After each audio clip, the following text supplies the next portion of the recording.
नमस्कार class 12th के students, कैसे हैं आप लोग? बच्चे बहुत अच्छे होंगे।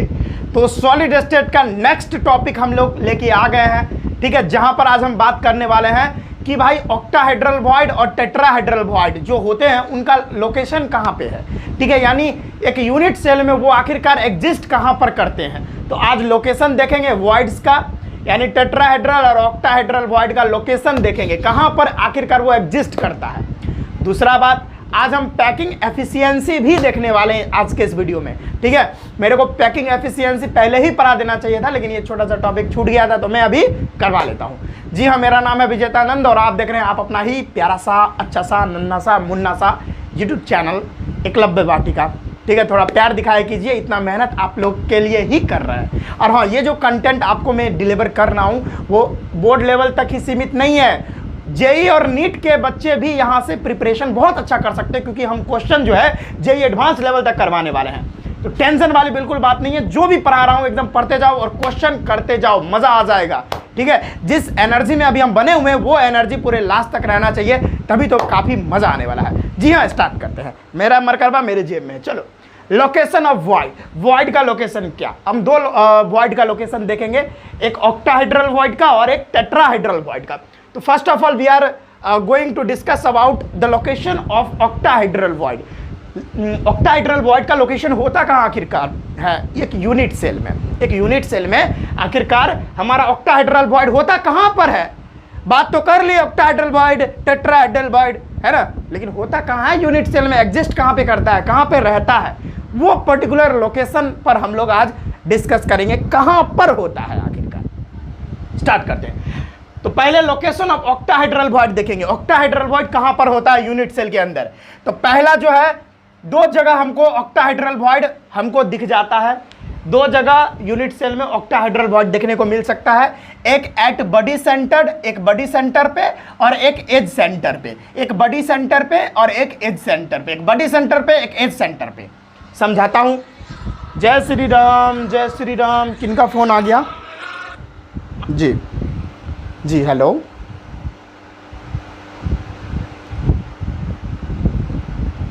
कहाँ पे? अच्छा, विक्रम जी बोल रहे हैं।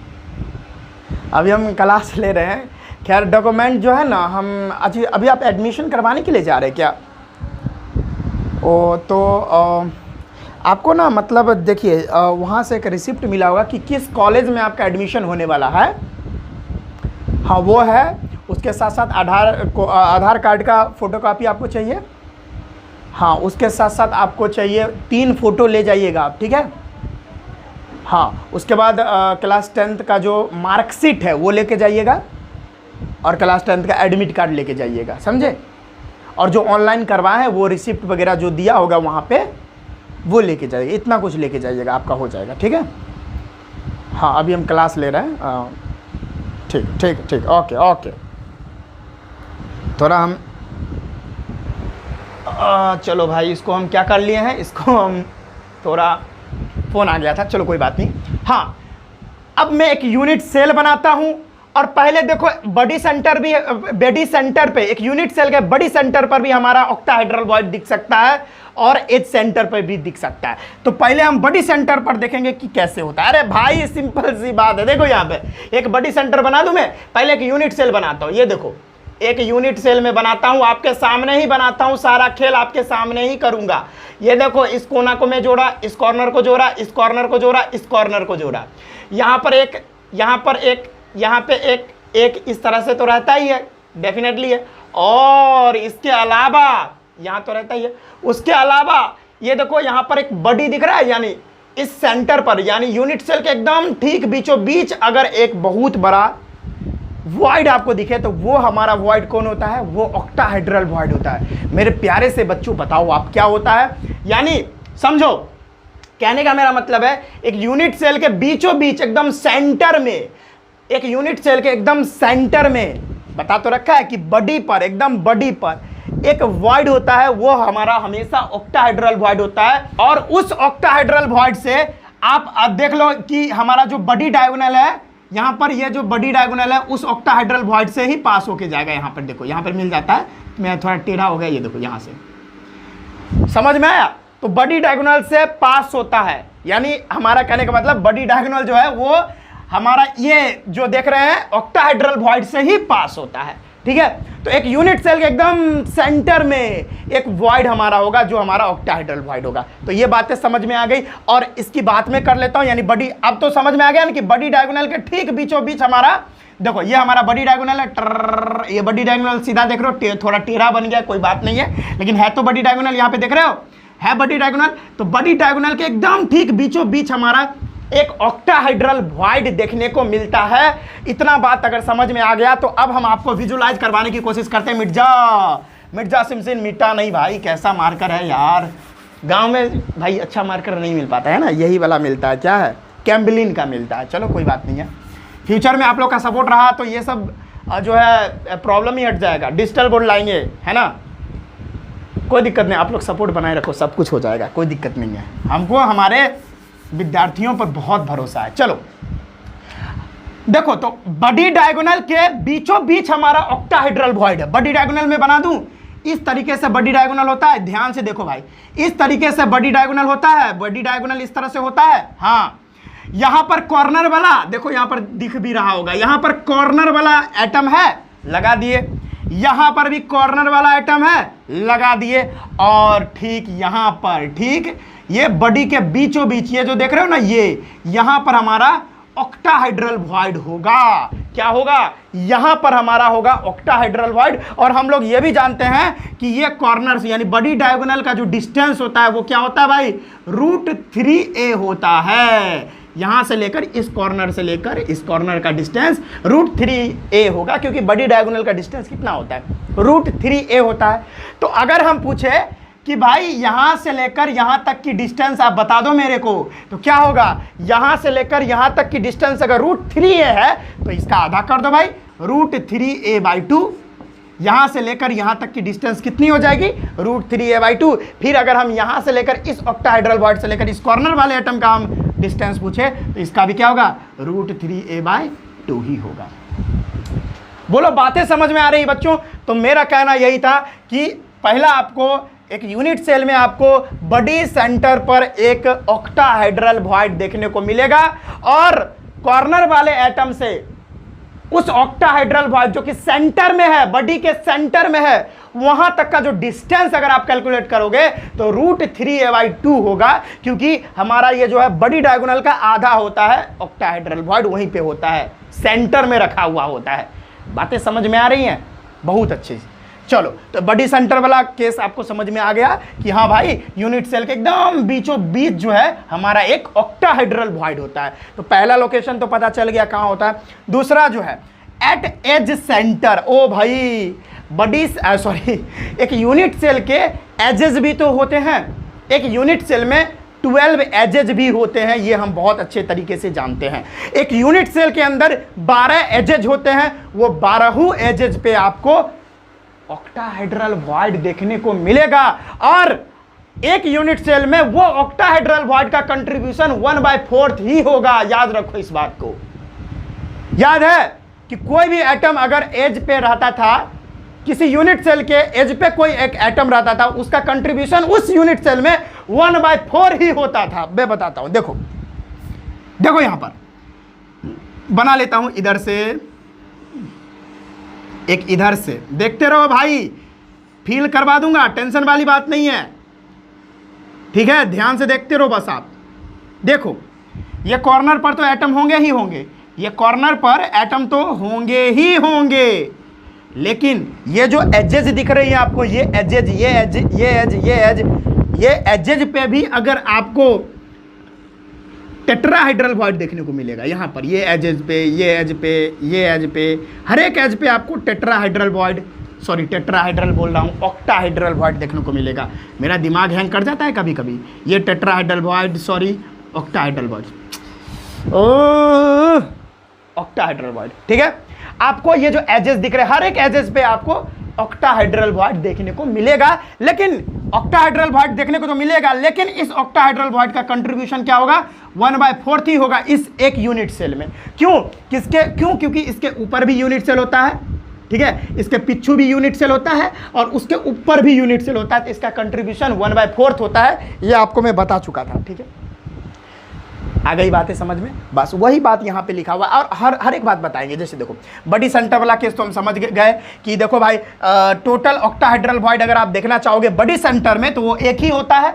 बडी तो भाई अरे भाई किसी यूनिट सेल का बडी तो एक ही होगा, तो एक ही तो आपको ऑक्टाहेड्रल वॉइड वहाँ पर देखने को मिलेगा। तो एक मैंने ऑक्टाहेड्रल वॉइड लिख रखा हूँ यहाँ पर पहले से। अगला है the distance of octahedral void from corner. ये देखो कॉर्नर से लेकर ऑक्टाहेड्रल वॉइड की डिस्टेंस √3a/2 होती है, ये भी यहाँ पर लिखा हुआ है।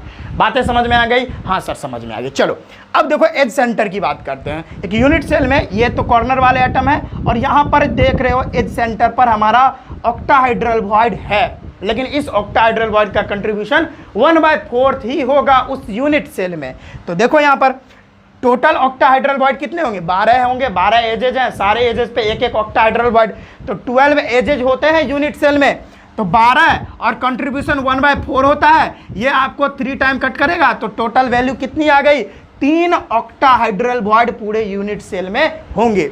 तो देखो अगर हम ओवरऑल टोटल की बात करें, total octahedral void in unit cell, किसी यूनिट सेल में टोटल ऑक्टाहेड्रल वॉइड कितने होते हैं? तो एक तो भाई हमारा बडी के बीचों बीच होता है, वो तो एक हो गया, और उसके साथ साथ 3 यहाँ फेसेस पे भी तो है, 3 फेसेस पे भी तो है। कंट्रीब्यूशन 12 तो एजेस था और कंट्रीब्यूशन 1/4 कट के देगा 3, तो 3 1 4, यानी 3 और 1 4 टोटल जो है एक यूनिट सेल में टोटल जो ऑक्टाहेड्रल वॉइड होते हैं वो कितने होते हैं? 4 होते हैं। बातें समझ में आ गई? 4 होते हैं। अब देखो अब मैं बात करते हैं, इसको मिटा दूं, मिटाने वाला कहाँ गया आप? ओ भाई मिटाने वाला यहाँ है। चलो देखते रहो, बातें समझ में आएंगी, बहुत अच्छे से समझाऊंगा, टेंशन वाली बात नहीं है। अगर समझने आए हो तो समझा के ही जाऊंगा, ये मेरी जिद है। देखो कैसे, इसको मिटाने दो पहले मेरे को, ठीक है? गर्मी है लेकिन कोई दिक्कत नहीं है, आप लोग के सामने गर्मी को धूल की तरह उड़ा देता हूँ। चलो देखो इधर, अब देखो यहाँ पे हम लोग जानते हैं एजेज की अगर बात करें तो देखो सपोज ये कॉर्नर का एक एटम है और ये भी एक कॉर्नर का एटम है, इसके दोनों को हम कनेक्ट करते हैं, ठीक है? तो ये कॉर्नर का एटम, ये एक कॉर्नर का एटम, सपोज मान लो इसको A इसको B, तो यहाँ से A और B की डिस्टेंस क्या होती है? A होती है, क्योंकि ये एज लेंथ कहलाती है, A हो गई। और यहाँ पर एक तीसरा, मैं यहाँ नीचे लिख देता हूँ थोड़ा, यहाँ पे, और यहाँ पे फेस पे यहाँ पर एक ऑक्टाहेड्रल वॉइड अगर बना है, मान लो यहाँ पर एज के, फेस कह रहा हूँ, एज के बीचों बीच अगर एक ऑक्टाहेड्रल वॉइड बना है तो वो यहाँ पे होगा। अब सपोज यहाँ से लेकर यहाँ तक की जो डिस्टेंस है वो A है, एज लेंथ इसको मानते हैं। तो अगर हम यहाँ से लेकर यहाँ तक की डिस्टेंस अगर कैलकुलेट करें, वो क्या होगा? A/2 होगा। यहाँ से लेकर यहाँ तक की भी डिस्टेंस A/2 होगा। सिंपल सी बातें हैं, कोई प्रॉब्लम है क्या? कोई प्रॉब्लम नहीं। तो डिस्टेंस अगर आप कॉर्नर वाले एटम का, यानी अगर एज लेंथ की बात कर रहे हो आप, तो एज लेंथ पर जो ऑक्टाहेड्रल वॉइड फॉर्म हुआ है, तो उसका अगर कॉर्नर वाले एटम से उसका अगर डिस्टेंस कैलकुलेट करोगे तो वो क्या होगा? A/2 होगा। समझ में आ गया? क्योंकि आधा पर तो रखा हुआ है, इतना जितना वो पूरा होगा उसका आधा हमारा उस पर ऑक्टाहेड्रल वॉइड रखा होगा। सिंपल सी बात है, समझ में आ गई? तो ये बात है, तो मैं पूरा बात समझा दिया कि ऑक्टाहेड्रल वॉइड का लोकेशन कहाँ कहाँ होता है वो बता दिया। एक तो होता है हमारा बडी पर बीचों बीच बड़ा सा, और दूसरा होता है हमारा यानी एज सेंटर पर। जितने सारे एजेज होते हैं वो सारे एजेज पे आपको ऑक्टाहेड्रल वॉइड देखने को मिलेगा। तो सारे एजेस पे होते हैं और सारे एजेस पर जो ऑक्टाहेड्रल वॉइड फॉर्म हो रहे हैं उनका कंट्रीब्यूशन 1/4 होता है।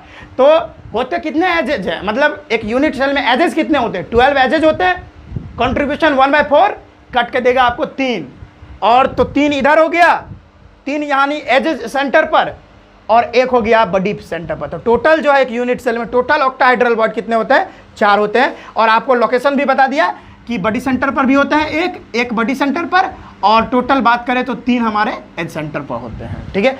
एक्चुअल में होते तो सभी पर है, लेकिन कंट्रीब्यूशन मिला के 3 होता है, तो टोटल मिला के 4 हो गया, ठीक है?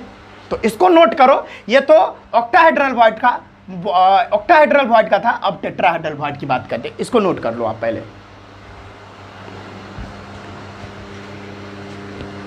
चलिए स्टूडेंट्स, अब हम लोग देखते हैं कि टेट्राहेड्रल वॉइड का लोकेशन कहाँ होता है, यानी एक यूनिट सेल में हमको टेट्राहेड्रल वॉइड कहाँ पे देखने को मिलेगा। आइए ना बच्चों, देखो ये हमेशा प्रेजेंट होता है बड़ी डायगोनल पे, है ना।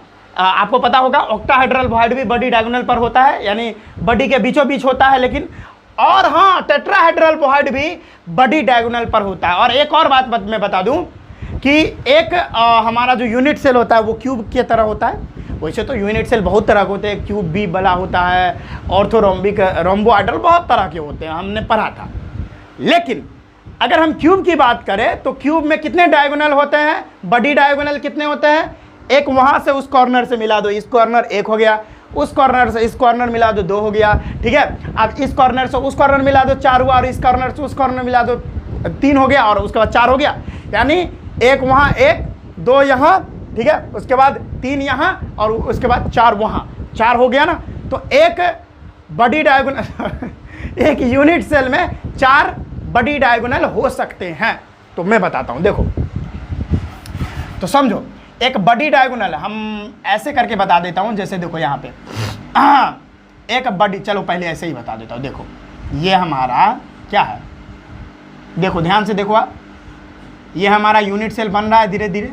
क्यूब में पहले बना लेता हूं, उसके बाद उस पर एटम्स वगैरह रख दूंगा। देखो कॉर्नर पर तो होते ही है एटम, कॉर्नर पर तो डेफिनेटली होते ही है, ठीक है।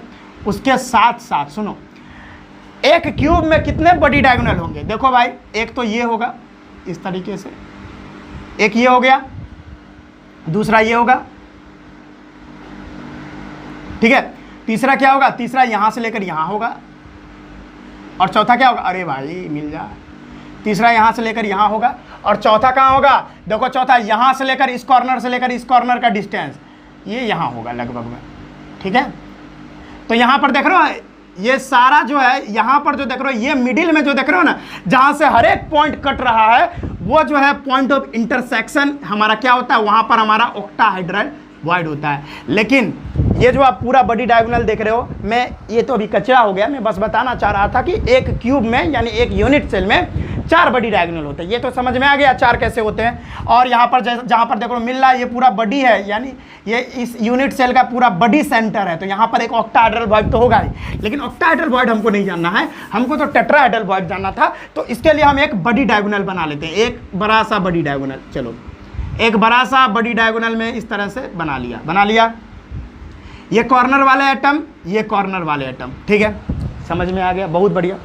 अब समझो, एक यहाँ पर एक बड़ी के बीचों बीच, जहाँ पर बड़ी का सारा जितना भी बड़ी डायगोनल है उसका जो है जहाँ पर वो कट करता है, इंटरसेक्शन जहाँ पर होता है, वो हमारा बड़ी डायगोनल, यानी वहाँ पर एक हमारा ऑक्टाहेड्रल वॉइड होता है। तो ये हमारा ऑक्टाहेड्रल वॉइड है।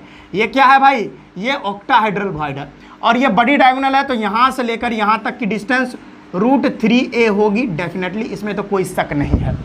तो पता है कहाँ होती है हमारा टेट्राहेड्रल वॉइड, एक यहाँ होगा, यानी ये कॉर्नर है, उसके जस्ट थोड़ा आगे एक यहाँ होगा, और एक टेट्राहेड्रल वॉइड, ये देखो ये कॉर्नर है, इसका जस्ट यहाँ होगा। ये क्या है हमारा, कौन वॉइड है, ये है हमारा टेट्राहेड्रल वॉइड, ये भी हमारा टेट्राहेड्रल वॉइड है। जी हाँ बच्चों, आप सही सुन रहे हो, एक बड़ी डायगोनल पे ये क्या है हमारा, ये क्या है हमारा, ये है हमारा बड़ी डायगोनल, यानी एक बड़ी डायगोनल पे कितने टेट्राहेड्रल वॉइड होंगे, एक बड़ी डायगोनल पर हमारे दो टेट्राहेड्रल वॉइड होंगे। फिर से समझो, एक बड़ी डायगोनल पे कितने टेट्राहेड्रल वॉइड होंगे, तो दो टेट्राहेड्रल वॉइड होंगे। और कॉर्नर वाले एटम से उसका डिस्टेंस कितना होगा, तो समझो इस कॉर्नर से इस कॉर्नर का डिस्टेंस √3a है, और यहाँ से लेकर यहाँ तक की भी डिस्टेंस हम जानते हैं क्या होता है, √3a/2 होता है। तो भाई इसका भी आधा कर दो, तो ये क्या होगा, यहाँ से लेकर यहाँ तक की डिस्टेंस कितनी होगी, √3a/4 हो जाएगी। फिर बात करें यहाँ से लेकर यहाँ तक की डिस्टेंस कितनी होगी, √3a/4 होगी, और यहाँ से लेकर यहाँ तक की डिस्टेंस तो हमको पता है √3a/2 होती है। सिंपल सी बात है यार, यानी एक ये कॉर्नर वाला आइटम है, ये कौन वाला आइटम है, ये कॉर्नर आइटम है, ये कॉर्नर आइटम है, और यहाँ से लेकर यहाँ ये हो गया हमारा टेट्राहेड्रल वॉइड। ये क्या है, ये है हमारा टेट्राहेड्रल वॉइड। तो यहाँ से लेकर यहाँ तक की जो डिस्टेंस होगी वो क्या होगी हमारी, वो होगी हमारी √3a/4। क्या होगी? √3a/4। तो मैं यहां लिख देता हूं the distance of tetrahedral void from corner atom of unit cell is √3a/4। क्या? √3a/4 डिस्टेंस पे होता है कॉर्नर वाले एटम से। बातें समझ में आ रही हैं? कोई दिक्कत नहीं हो रही है? नहीं हो रही है तो बस एक ही जगह तो होता है। हर एक 4 बड़ी डायगोनल होता है, हर एक बड़ी डायगोनल पर 2 होता है। ये देखो, एक यहाँ पे है और एक यहाँ पे है, तो 4 होता है, तो 8 एक यूनिट सेल में 8 हमारे टेट्राहेड्रल वॉइड हो सकते हैं। बातें समझ में आ रही है? एक जगह तो होता ही है, सिर्फ बड़ी डायगोनल पर होता है और कहीं तो होता नहीं है ना? बातें समझ में आ गई? कोई दिक्कत नहीं? कोई दिक्कत नहीं सर। चलो, मज़ा आ गया। चलो, तो ये बातें समझ में आ गई। तो हमारा बड़ी डायगोनल कितना होता है? बड़ी डायगोनल कितना होता है? एक यूनिट सेल में 4 बड़ी डायगोनल होते हैं, तो 4 एक बड़ी डायगोनल पर 2 होता है टेट्राहेड्रल वॉइड। तो 4 में कितना होगा? 4 × 2 = 8 टेट्राहेड्रल वॉइड हो सकते हैं। किसमें भाई? एक यूनिट सेल में। सिंपल सी बात है। चलो, ये कंसेप्ट आपको समझ आ गया। लोकेशन समझ गए कि हमारे बड़ी डायगोनल पे कॉर्नर वाले एटम से √3a/4 डिस्टेंस पे हमारा टेट्राहेड्रल वॉइड होता है। समझो, हमारा जो बड़ी डायगोनल टेट्राहेड्रल वॉइड का जो लोकेशन है वो कॉर्नर वाले एटम से √3a/4 डिस्टेंस पे हमारा टेट्राहेड्रल वॉइड पाया जाता है, और एक बड़ी डायगोनल पर 2 टेट्राहेड्रल वॉइड हमको देखने को मिल जाएगा। बातें समझ में आ रही है? खाली खोपड़ी में बातें घुस रही है तो बताइएगा। चलो, इतना समझ में आ गया। एक इंपॉर्टेंट कंसेप्ट समझ लो, ठीक है?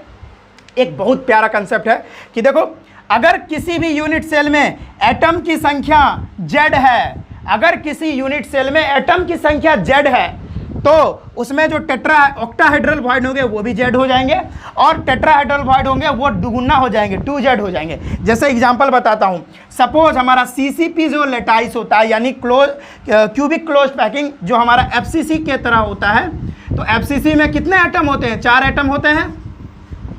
तो उसमें अगर हम ऑक्टाहेड्रल वॉइड खोजें तो वो 4 ही होगा। Z हो गया ना, यहाँ पे Z हो गया, तो यानी जितना नंबर ऑफ एटम जिस यूनिट सेल में, उतना ही हमारा ऑक्टाहेड्रल वॉइड, और उससे दुगुना टेट्राहेड्रल वॉइड। तो अगर FCC में, यानी CCP अगर यूनिट सेल है, यानी क्यूबिक क्लोज पैकिंग वाला है, यानी उसमें तो FCC ही यूनिट सेल बनेगा, तो उसमें अगर 4 एटम यहाँ पर कंट्रीब्यूशन करते हैं, टोटल एटम 4 है, तो उसमें ऑक्टाहेड्रल वॉइड भी उस यूनिट सेल में 4 ही होंगे, और टेट्राहेड्रल वॉइड 8 होंगे, यानी 2 × 4 = 8। ये इंपॉर्टेंट कंसेप्ट था, समझ में आ गया? बातें समझ में आ गई तो इसको नोट करें। अब हम बात करते हैं पैकिंग एफिशिएंसी के बारे में, जिसको हम पैकिंग फ्रैक्शन भी बोलते हैं। जल्दी से नोट कर लीजिए इसको। तो स्टूडेंट्स, पैकिंग एफिशिएंसी से पढ़ने से पहले ये इंपेरिकल फार्मूला पर सवाल नीट में आ जाते हैं, ठीक है? तो नीट और जेई में सवाल आ जाते हैं, तो इसको देखते हैं। देखो, इंपेरिकल फार्मूला बनाने वाला, इंपेरिकल फार्मूला पर भी सवाल आ जाते हैं। देखो, कह रहा है कि कोई एटम है, वो HCP जो है, HCP हेक्सागोनल क्लोज्ड पैकिंग के तरह जो है पैकिंग अरेंजमेंट कर रहा है 3D में। तो इसमें कितना एटम होगा? HCP में हम लोग जानते हैं कितना एटम होता है, हेक्सागोनल क्लोज्ड पैकिंग में हम लोग जानते हैं 3D में कितना एटम होता है, 6 एटम होते हैं। बातें तो समझ में आ रही है ये बात। और कह रहा है B जो हमारा आइटम है वो 50% ऑक्टाहेड्रल वॉइड, OH भी बोले तो ऑक्टाहेड्रल वॉइड, OB भी आप लिख सकते हो, ठीक है? OB भी लिख सकते हैं, TB और OB भी लिख सकते हैं, ठीक है? कोई दिक्कत नहीं है। तो ऑक्टाहेड्रल वॉइड 50% कवर करता है। तो पहले सुनो, B हमारा एटम है वो 50% ऑक्टाहेड्रल वॉइड को कवर करता है। तो पहले HCP देखो, हेक्सागोनल क्लोज्ड पैकिंग में 6 एटम है, तो ऑक्टाहेड्रल अगर हेक्सागोनल क्लोज्ड पैकिंग जो है उसमें 6 अगर एटम है, तो भाई साहब इसमें भी तो ऑक्टाहेड्रल वॉइड कितने होंगे? 6 ही ना होंगे। पता है ना कि नंबर ऑफ एटम कोई भी यूनिट सेल में अगर Z है तो ऑक्टाहेड्रल वॉइड भी Z ही होता है। तो जितना हमारा जो है HCP का एटम होगा उतना ही हमारा ऑक्टाहेड्रल वॉइड है। तो 6 ऑक्टाहेड्रल वॉइड है और कह रहा है 50% कवर कर रहा है, यानी 1/2 50%, तो यही हो गया। तो इसको कट करके 3 आ जाएगा, तो यहाँ पर 3 हो गया। तो यहाँ पर हमारा जो इंपेरिकल फार्मूला बनेगा वो कितना बनेगा, ए हमारा 6 हो जाएगा और बी हमारा कितना हो जाएगा, 3 हो जाएगा। और ये काटोगे तो 3 2 जा 6, तो हमारा जो इंपेरिकल फार्मूला बनेगा वो A2B बनेगा। ठीक है, जेई में और नीट में ये सवाल आ जाते हैं, काफ़ी प्यारा सवाल होता है। ठीक है, चलो कंसेप्ट क्लियर रहेगा तो बनेगा। जैसे अगला सवाल देखो, ए एटम है जो सीसीपी लेटाइस कवर कर रहा है। सीसीपी लेटाइस बोले तो यानी एफसीसी, सीसीपी जो क्यूबिक क्लोज पैकिंग होता है उसमें जो यूनिट सेल होते हैं वो एफसीसी टाइप का होता है, फेस सेंटर्ड क्यूबिक सेल होता है। तो फेस सेंटर्ड में तो टोटल एटम 4 एटम होते हैं भाई, डेफिनेटली ये तो हम लोग को पता है 4 एटम होते हैं। तो और हाँ, टेट्राहेड्रल वॉइड कितना होते हैं, तो भाई देखो अगर कोई भी यूनिट सेल में एटम जितने हैं उससे दुगुना टेट्राहेड्रल वॉइड होता है। तो 4 × 2 यानी 8 टेट्राहेड्रल वॉइड है, और कह रहा है 8 अगर टेट्राहेड्रल वॉइड है तो 2/3 पार्ट जो है टेट्राहेड्रल वॉइड का एटम कवर करता है, यही बोल रहा है। तो 8 टेट्राहेड्रल वॉइड है और एटम जो है 2/3 पार्ट कवर कर रहा है।